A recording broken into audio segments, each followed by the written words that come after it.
Hillary has been lengthening her excuses as to why she lost the election. She didn't really lose the election. It was stolen from her by, I think it's up to 24 different excuses she has now. Number 24 is content farms in Macedonia.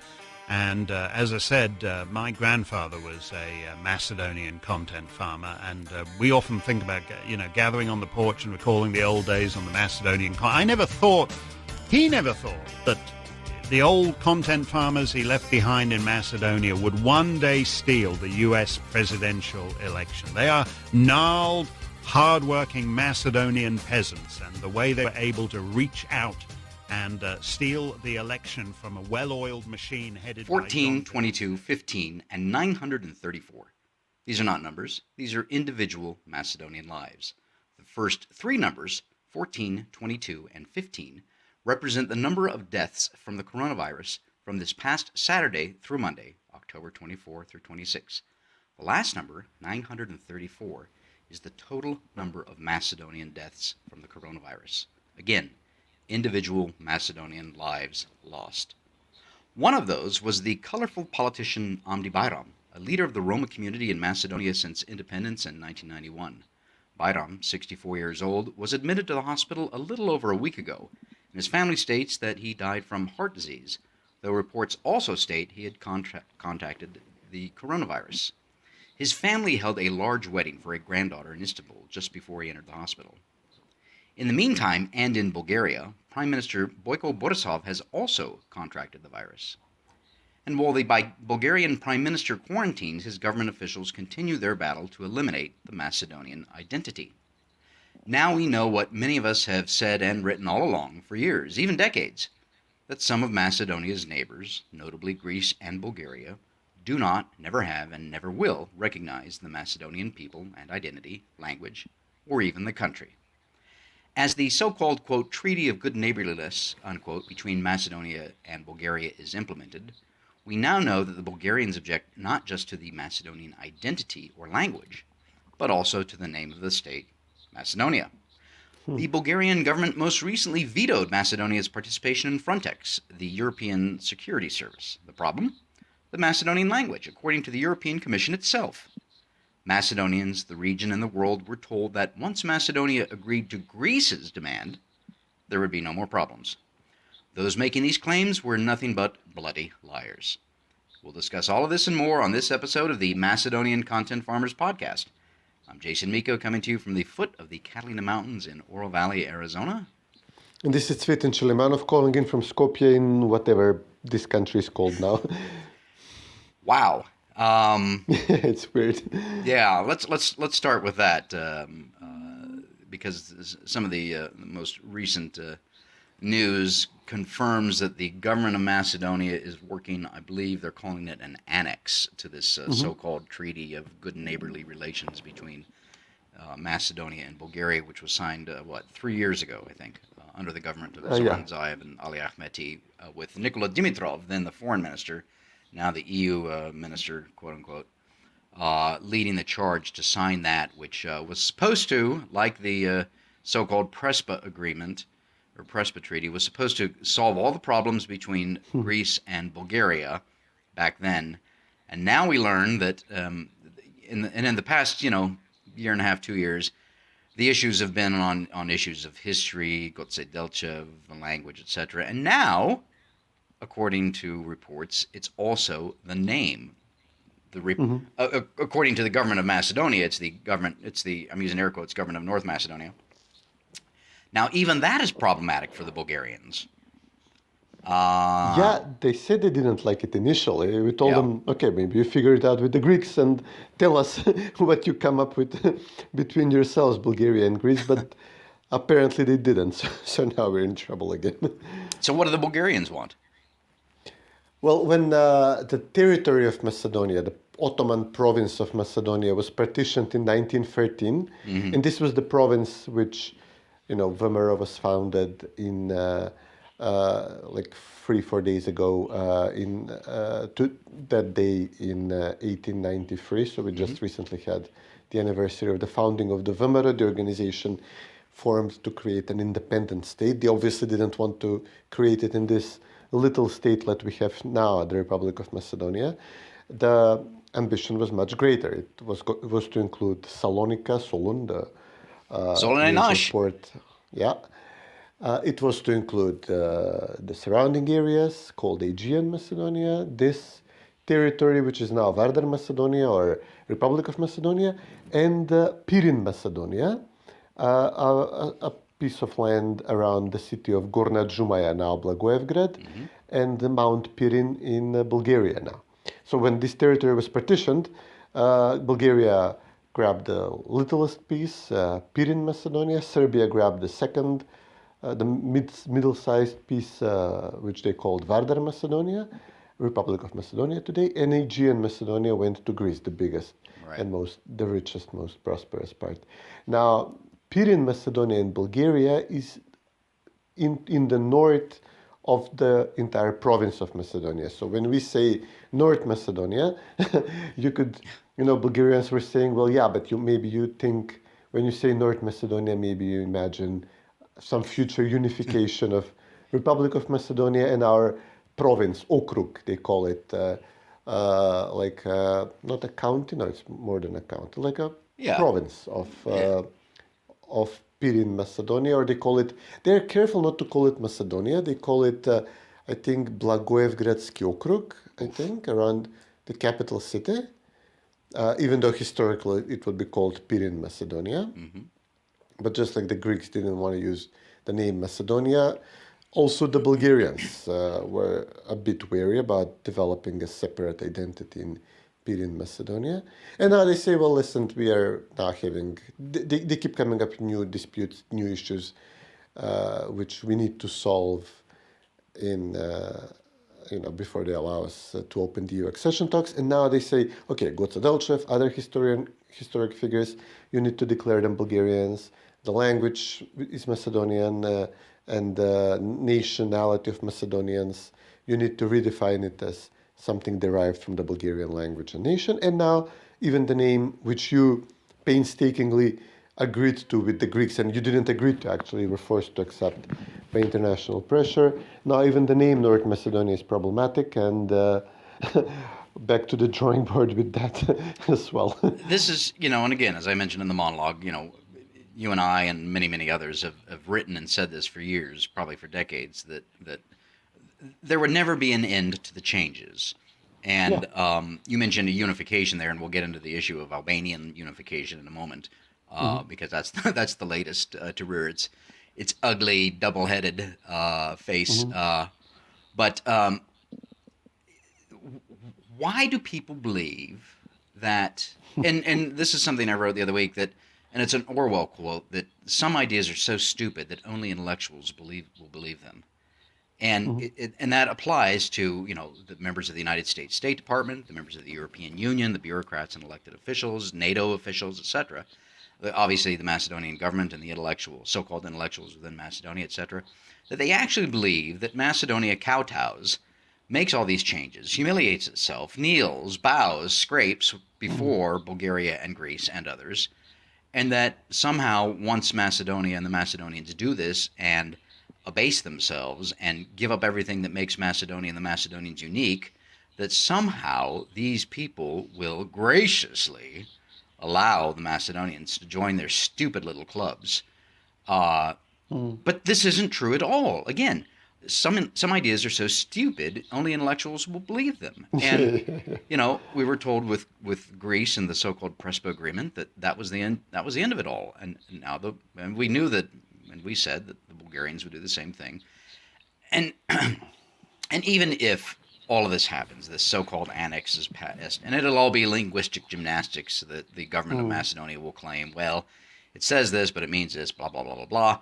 Even if all that happens, you and I both know, everybody both knows. I mean, speaking for myself, Cvetin, I know this won't be the end of it all because I'm not an intellectual, so I'm not stupid enough to believe these ideas.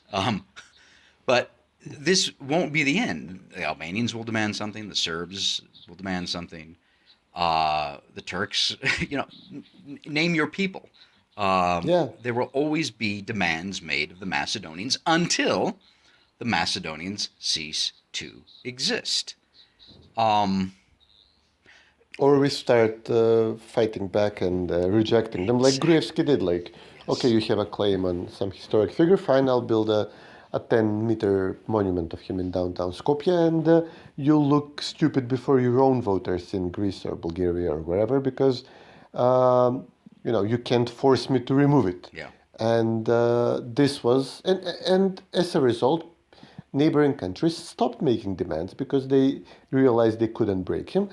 Also, we got nowhere with EU and NATO accession, but we are getting nowhere with EU accession anyway. And, Right. frankly, who cares about NATO at this point?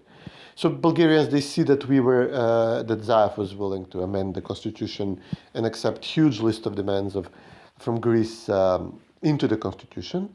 And they say, well, listen, in our agreement, we only got a committee which, gave us some rope on some historic figures, but not everything we asked for. And we want more. And we have elections coming up. We want to be tough guys before our voters. And the latest, as much as I would never, like to emphasize, there is this usual back and forth. Macedonians, when we get angry at Bulgarians, we would say, like, fascism. You were on the side of the fascists. Right. The other major slur is something that actually Bulgarians pride with, that the original Bulgarian nation was a Tataric Turkic nation Yes. along the river Volga in nowadays Russia, and obviously, Macedonians would say you're Tatars Right. to them, and Bulgarians pride with this themselves. But when somebody else says it to them, it's seen as an insult. Right. And the third is so ugly, I'm not even going to mention it. It's like your wife's mother's blah blah something, or other. And We'll stick with calling them Tatars. And I would never use this, but at this point I can't scroll down the Twitter or Facebook timeline without seeing somebody using such comments against Bulgarians. And this is all a result of Bulgarians raising all these issues and demanding concessions. It was not something you do every morning, like go to a monument of communists who the communists in Macedonia erected to say that the Bulgarians were fascists working with Hitler, blah, blah, blah. Mm-hmm. Especially, us on the right, we would never bother ourselves with this. But now Bulgaria has a demand that one of their members of European Parliament said, okay, let's replace the monuments which refer to the Bulgarian fascist occupier and say this was the Bulgarian administrative authorities in Macedonia, who were mainly composed of Macedonians, who were with the fascists. So we were not with Hitler, but there were Macedonians who worked with the Bulgarian occupying forces. So let's say Bulgarian administration, mostly made up of Macedonians, and let's replace the monuments with these inscription. Yeah. And as a result, there is a deluge of comments in response, like, you were with the fascists, people are digging up old archival footage of the Bulgarian Tsar with Hitler and, Holocaust footage and pictures. And this was never an issue until they made it an issue. Right. And now that Bulgaria made it an issue, it's now all everybody talks about in this country, and it's completely ridiculous. But right. There is this Streisand effect, when Barbara Streisand, somebody photographed her house, and people would say, okay, look, interesting house, fine, good for you, you got the money. But then she sued the guy to stop publishing the image. She demanded it's deleted from internet or something like that. It was one of the early internet privacy disputes, and she lost. And now that she raised the issue, everybody wanted to see the house. So something that would, a news article which would have gathered like maybe 100,000 views now suddenly was the most viewed article on the whole of the internet for a period of months because there was a legal dispute. Right. Well, that's Same thing here. Yeah. Nobody bothered about, things 60, 70, 80 years ago. Obviously, the Jewish community would stage would have an event, a commemoration, a couple of times a year, and there would be once a year, once in 2 years, some of the TV stations would screen this movie which Bulgaria is super angry about, which portrays the deportation of Jews from Macedonia by the Bulgarians, and they're made as in any Nazi movie. They don't come out looking particularly good in the movie. But nobody bothered with this. Now TV stations are showing the movie every couple of weeks because it's the topical thing to do, and there is an argument about it. And I don't know what to say. It's such an own goal. It's such a self-inflicted wound. So it's unbelievable. Right, and we could get a clinical psychologist like Jordan B. Peterson to analyze the psychology behind all of this and whatnot, but that would require several hours of a podcast. But in the meantime, the reason that we're talking about this, the reason the Bulgarians are bringing it up, the reason the Macedonians are talking about it so much is because the Macedonians, right now, here we are on October the 27th, Tuesday, when we're recording this, episode 91 of the Macedonian Content Farmers Podcast. The reason that we're having this discussion is because Macedonia is supposed to start EU accession talks sometime this fall. And before that can happen, even under the quote-unquote new methodology, which France championed some time ago, under that new methodology, so-called bilateral disputes are not supposed to be a part of the whole enchilada. And yet the Bulgarians have made it, again, just as the Greeks did before, but that was under the quote-unquote old methodology. So the Bulgarians are making this an issue. The European Union officials, both elected and unelected, are running around frantically squeaking that you can't do this. Now, the question then becomes, ultimately, what are the European Union leaders going to do about this? Are they going to privately, behind the scenes, tell Bulgaria, you can't do this, you got to back down? What if they do that? What's their leverage to do that? Because, again, Bulgaria is, and I'm using air quotes, in the club, and Macedonia is not, and they're all supposed equals within the club. If Bulgaria succeeds in this, and now we're going to talk longer term here. If Bulgaria succeeds in this, let's just assume they do, and that there's this annex with linguistic gymnastics, et cetera, which proves to the world, especially to the Europeans who aren't a member of the European Union, that want to be a member of the European Union, it proves that bilateral issues are up for debate and up for veto, etc. And if this happens, then there's going to be more of these types of disputes and issues that prevent the European Union from expanding. Of course, right now it's shrinking. And it's going to be, I guess my bottom line is that this is going to be bad for the European Union itself. And again, to go back to Orwell, I don't know if the intellectuals within the European Union are smart enough to understand this. I think they're stupid because they're intellectuals. And, a pox upon their house, a pox upon the European Union for allowing this to happen and for doing absolutely nothing, despite the fact that they actually could. What say you? Yeah, I mean, they were never going to stop having the veto. I think the phrasing in the new methodology is that we can't join with a bilateral dispute. So this actually strengthens the country which is already inside and encourages countries which are in to add vetoes. Practically, it means you need to resolve it. In this case, whatever Bulgaria thinks needs resolving. And then, as you said, tomorrow it will be Serbia.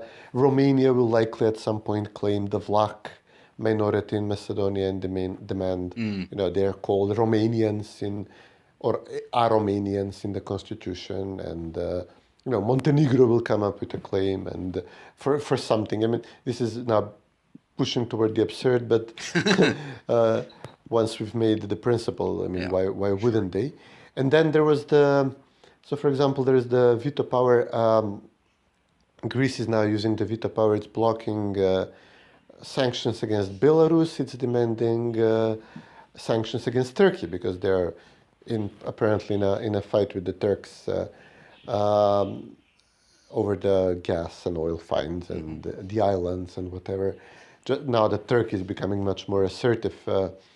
So, there is some pressure, again, every now and then in the EU. Let's stop vetoing countries for this and that. Let's end the veto power in foreign policy issues now by the crowd which demands sanctions against Lukashenko in Belarus, and Greece is standing in the way. But, this usually dies down after a little while, and because there is no systemic way to end the veto power in the EU, and we end up, since we do not have a major European country that would support our membership, like Germany supported Croatia and Slovenia, and France in general supports Serbia, and practically, we see Serbia has a relatively easier path. We do not. I mean, nobody's willing to. And even worse, while Vimera was in charge, some countries where ASDSM would have influence would be led by a socialist country like Italy, or the very powerful socialist cabal in the German foreign ministry, which hasn't been run by a conservative since the 60s. You can check this, look this up.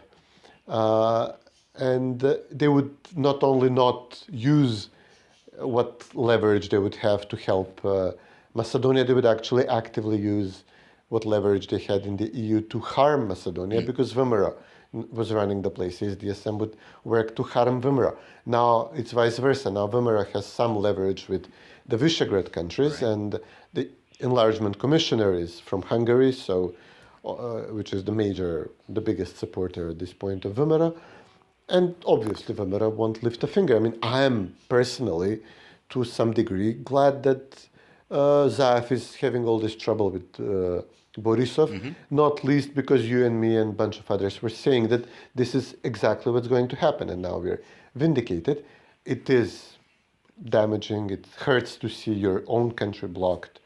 But I'm so beyond resigned and, angered by all the concessions done so far, primarily to the Greeks, and then with the name change that got us to this point, that I don't really care about advancing any further. If it breaks, it breaks. If it blows up, all the better.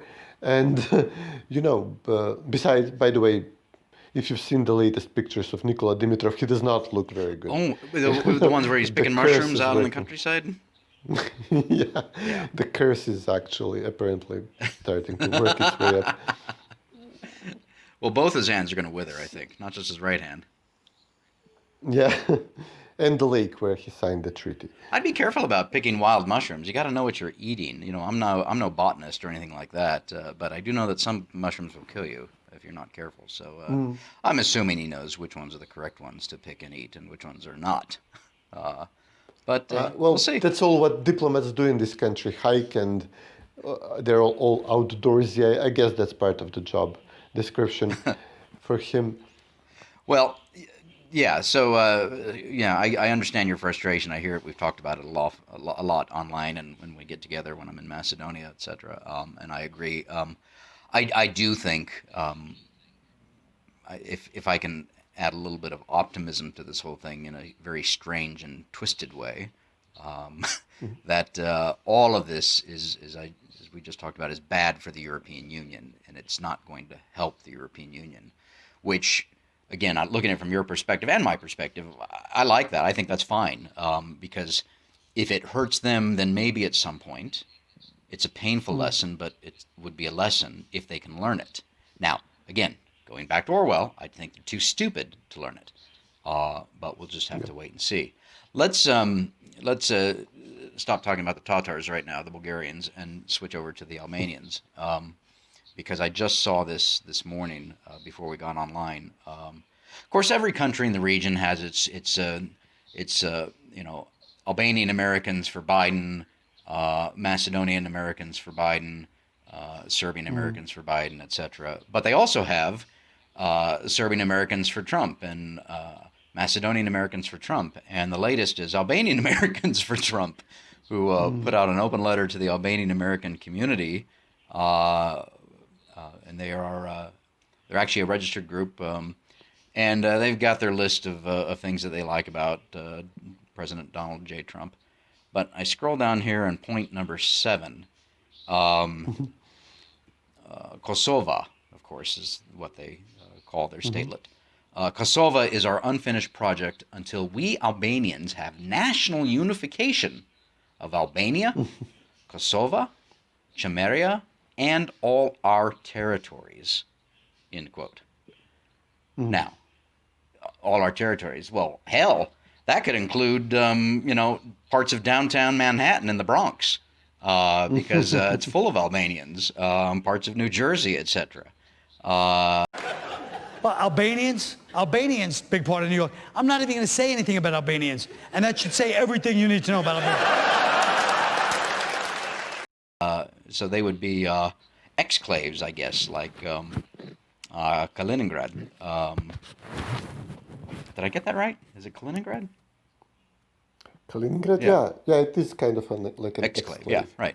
Anyway, Yeah. but anyway, so all our territories, and this is Albanian Americans for Trump. I don't know if Albanian Americans Yeah. for Biden are saying the same. I'm sure they're saying the same thing, probably just in different ways. But this is just the latest in a long string of demands by various peoples in the regions to create greater this, that, or the other. Obviously, this is not to be taken seriously. They're having enough trouble with Albania itself and corruption and drugs and gangs and you name it there, let alone the statelet of Kosovo, which the Serbians, of course, claim is part of Serbian territory. Chameria, which refers to the Albanians in Greeks, and Greece certainly will not allow anything like that to happen. But then it's this phrase at the end, all our territories, which of course refers to Macedonia, even though they didn't say it that way. Yeah. So I thought that was it gave me a laugh actually when I saw it. Yeah. Yeah, and if anything, Biden is the pro-Albanian guy, and he's invested heavily throughout his history in supporting the Albanian nationalist cause. But I had some Albanians persuade me recently on Twitter, no, we support Trump now, many of us, we are white, we are established in the US, we are, joining the Republican coalition, we are rich now, prosperous and blah, blah. And they're hedging their bets for some reason. Not that, Trump did anything much to harm the Albanian cause or support the Serbian mainly. It was, Albanians were worried and Serbs were ecstatic when Trump won. Serbs thought they'll have the upper hand in Kosovo. And what they wanted to do with their upper hand is sign just a slightly more favorable partition deal of Kosovo and let the rest of Kosovo go than just letting Kosovo go. In total, they would just take a sliver of Kosovo, so they were not even asking for much from this deal. But obviously, they didn't even get this. Even this was not forthcoming with Trump. And with Biden in charge now, obviously, Albanians are going to demand full Kosovo independence, practically a federal unit in Macedonia, yeah, as you said, let's see what happens with their demands toward Greece. That's going to be interesting. Yeah, that's that. That ain't gonna happen. That dog don't hunt. Well, they're the biggest community in Greece. I mean, by far more than ethnic Macedonians at this point, and in Epirus. But they're the Christian, so practically they're Albanians, but they're Christian Albanians. Right. Now, mostly Albanian nationalism has been linked with the Muslim Albanians. But, if you look at Epirus or Chameria, as Albanians call it, it's a huge community. They say it's like 1 million people, and it used to be very well branched down south toward Athens. They have different subgroups like the Arberians. Right. It's potentially a very serious, very meaningful separatist movement in Greece of Albanians, of Vlachs, of Turks, and not to mention, Macedonians, which they have been focusing on mostly so far.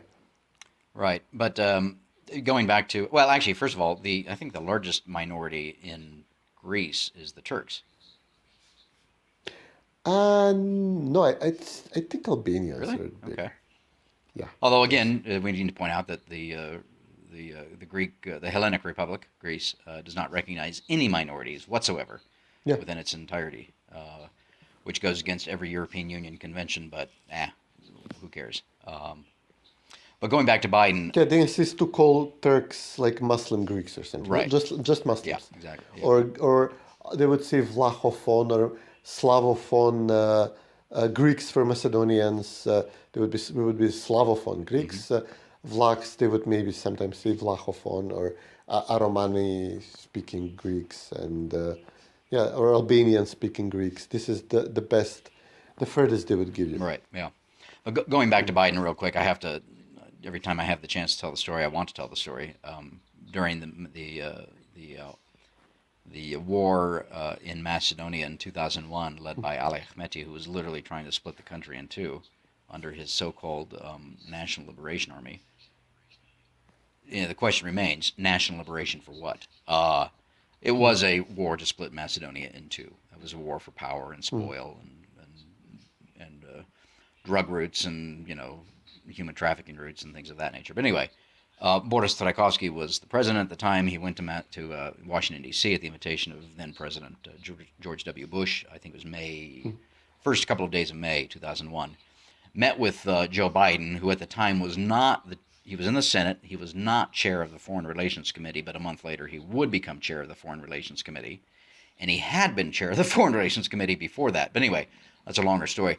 But this is what Joe Biden told President Boris Tchaikovsky about the so-called NLA and Ali Ahmeti. He said, and I quote, "This is not about right or wrong. This is about what is possible."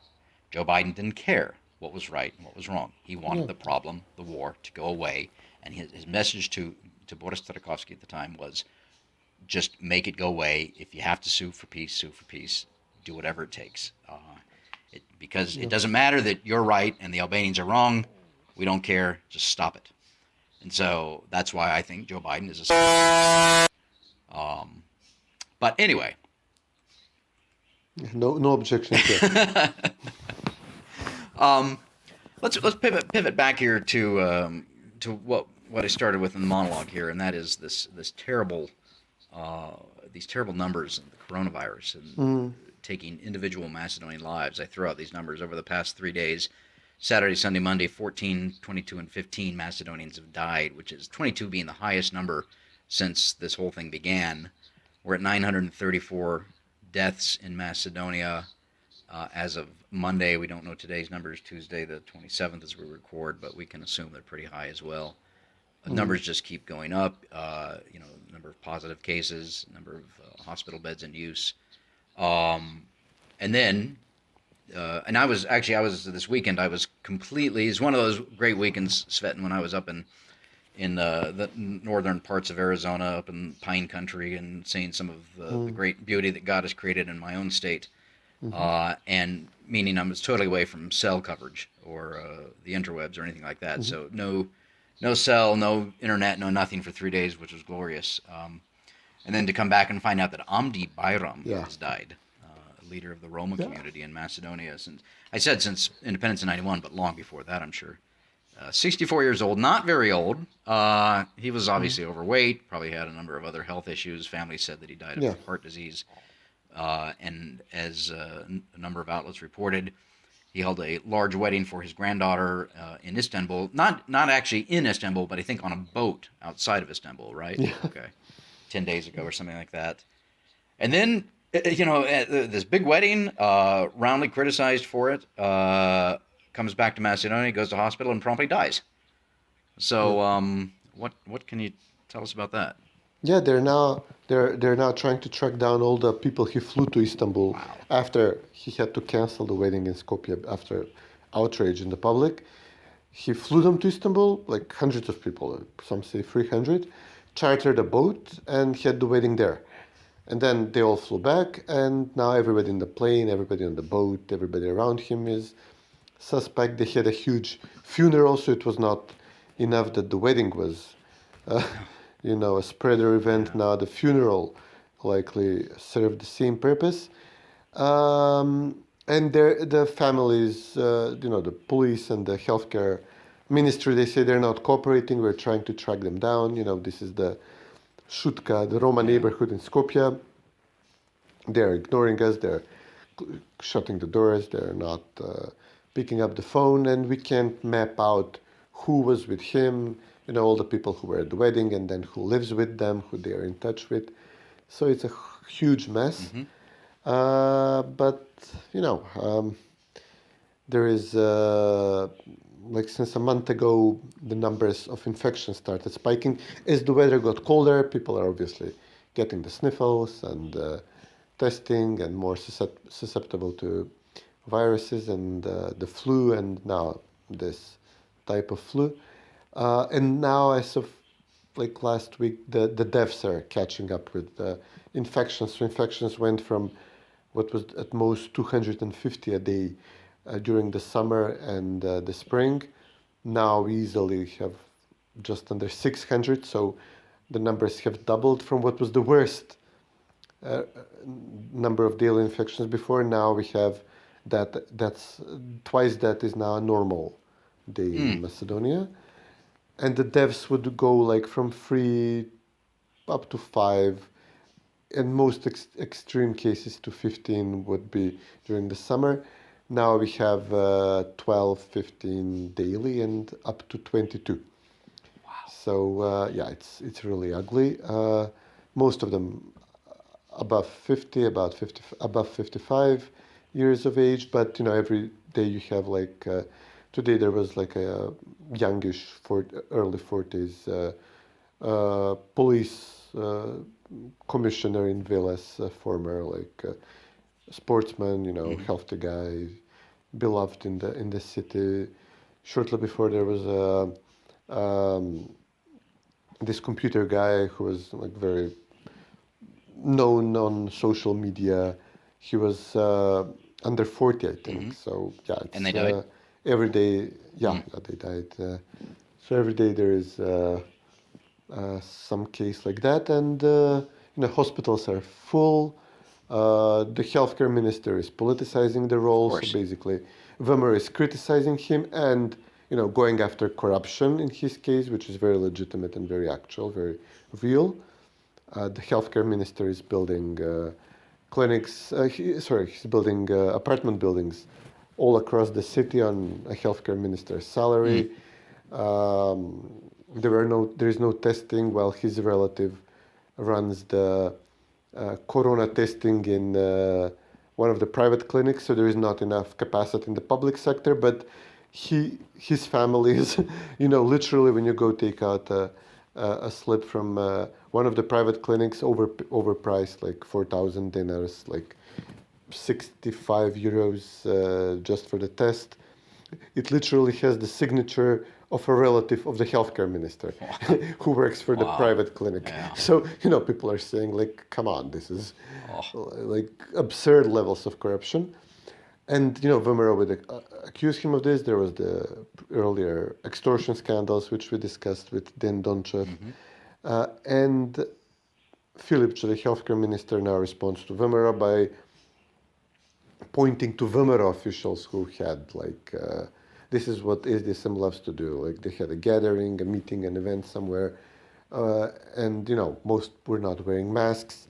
So it's, while the country is sinking, we have an open politicization and corruption in the healthcare, politicization of the response and corruption in the management of the healthcare system. So very little trust in the public, which was initially the high point. People, liked the response initially when the numbers were low. People would say, okay, we're showing some semblance of competence in the healthcare ministry. Now, everything is out the window.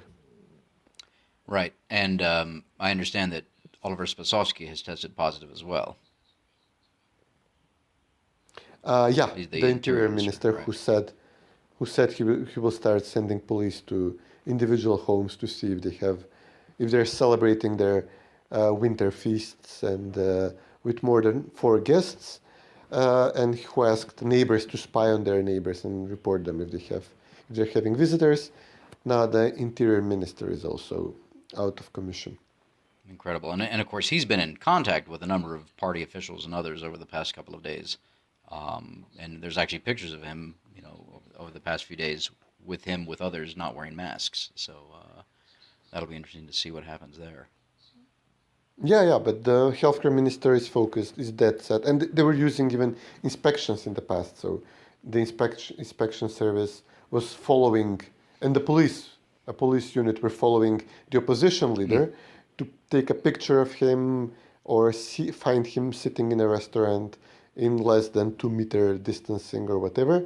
And now, so yeah, it was since day one. It was complete politicization of the response, and now numbers are so bad so that they don't. You have as this, some people go like unspecified criticism of the private sector. Oh, you want to have your businesses open at this time, but you want to earn a living and feed your family. Yeah, they want to try to find some other way of turning this around in their favor, but it's really bad. It's not working. Well, on that uplifting note, I actually have to get to the office here. Let's end it on that depressing note. This hasn't been a very uplifting podcast, except for the fact that, as we mentioned earlier, that maybe the European Union will finally learn their lesson, but they won't because they're intellectuals, which means they're actually stupid. But I find the whole EU thing very uplifting. I love it. I don't know. And Boyko has the virus, actually. Yes. The Bulgarian Prime Minister, I hope he recovers quickly and vetoes Zaev as soon as possible. Well, again, this is Tuesday, episode 91 of the Macedonian Content Farmers Podcast. We will record on Sunday again, which is 2 days before the United States elections. Important not only for the United States, but frankly for the bloody planet. Oh, that's coming. Yeah, there's that. That's a crushing morosity, as John Podhoretz at commentary says. Anyway, good catching up with you. We didn't do the podcast this weekend because, as I mentioned, I was off up in God's country without cell contact, which I highly recommend for folks to do every now and then, is just try and get away from it all. And Macedonia has many beautiful places where you can get away from it all, even though it's getting colder there now. But anyway, let's reconvene later in the week, maybe over the weekend, and see what the latest is, if there's been any movement on any of these things. Yeah, survivors gather here over the weekend. All right, good catching up with you, Cvetin. Okay, you too, buddy. Take care.